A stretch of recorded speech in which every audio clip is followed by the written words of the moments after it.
مارسينيو معروض أيضًا على النادي الأهلي، والنادي الأهلي أو مارسيل كولر تحديدًا مهتم بالتعاقد مع مارسينيو، لأنه شايف إن هو ده اللاعب اللي ناقص النادي الأهلي، لاعب مهاري وسريع وهداف ومؤثر جدًا، جدًا، جدًا وبرازيلي، يعني هو اللي بيرقصها فعلًا. البرازيلي ده لاعب مهاري متكامل وكلكم عارفينه، وكنا عاملين عنه فيديو منفصل عن مهاراته وإمكانياته، يا ريت تشوفوا من الآية اللي هتظهر حالًا يعني.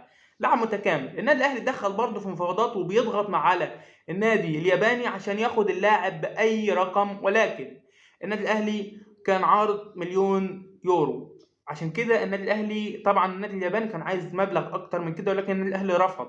عشان كده النادي الأهلي بيحاول إن هو يزود، ولكن ما يزودش الصفقة أكتر من كده عشان ما تغلاش على النادي الأهلي، واللاعب بنسبة كبيرة ومع اقتناع كولر بيه بنسبة كبيرة هيكون أول صفقات النادي الأهلي. طبعا في صفقات تانية معروضة على النادي الأهلي، منها لاعب سنغالي شاب، ولكن ده لسه أخبار لم تؤكد.